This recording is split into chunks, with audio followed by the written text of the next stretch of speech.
on the national level. The only exception to this, the transboundary applicability of Aarhus, only occurs through the non-discrimination principle that has been enshrined in Article 3, paragraph 9 of the Convention.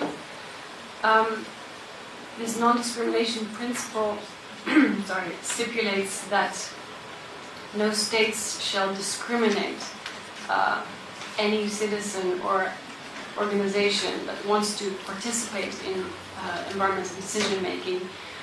They shall not discriminate based on nationality or country of residence or country of registration for the NGO, for example, which means effectively that citizens and civil society organizations from any country in the world can claim their rights under the Aarhus Convention in each party, in each country that is a party to the Aarhus Convention. In a sense, this is a kind of curious feature of the convention. It is kind of a backdoor way to add the transboundary power, if you will, of the Aarhus Convention compared to the Espoo Convention. Espoo is applicable in the transboundary context.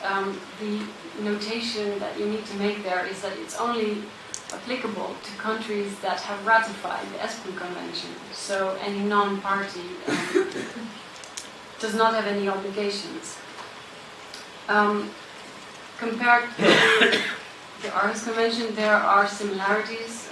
Within the Espoo Convention text, it also guarantees public consultation. It also prescribes that due account needs to be taken of public comments.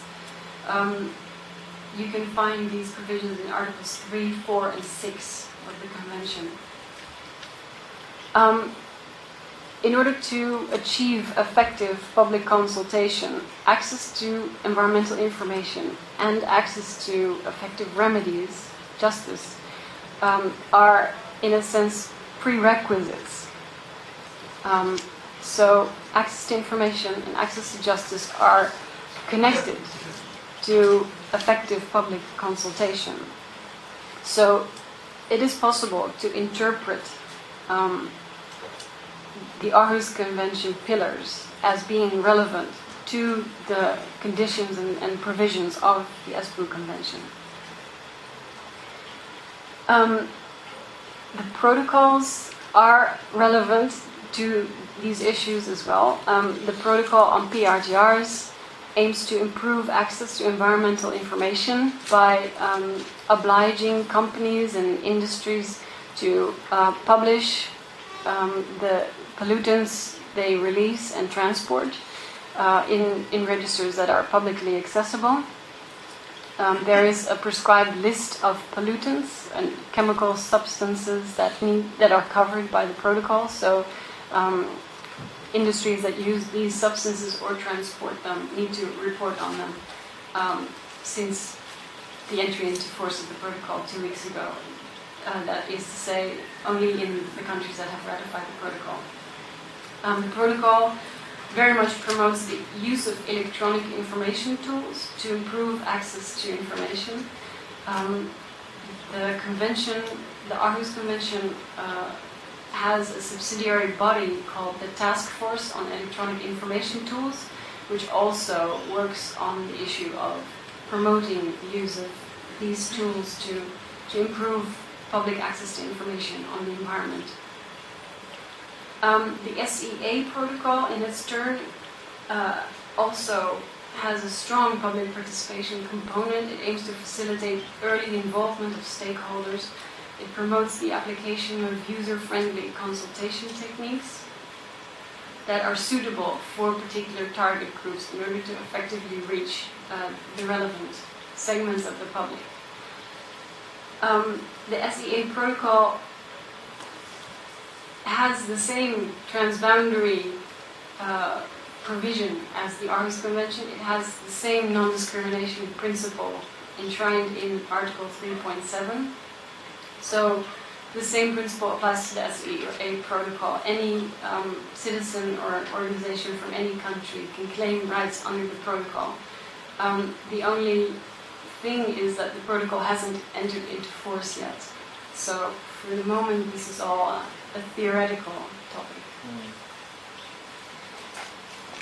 Now, with all these provisions and principles enshrined in the Leonese legal instruments, there remains the question of how you can monitor implementation, how you can make sure that these principles are actually adhered to and put into practice. The way our secretariats, the Espoo and the Aarhus secretariats do this is by publishing reports on national implementation. The Espoo Secretariat has published a report on implementation of the Espoo Convention last year. It looks like this. It's available online. I've put the link in the slideshow, which I will give to the organizers of this convention later. And if anyone wishes to receive a copy of this document, you can order it, the printed version, with the Secretariat. Another way Espoo monitors implementation is through cases that are brought before the Implementation Committee.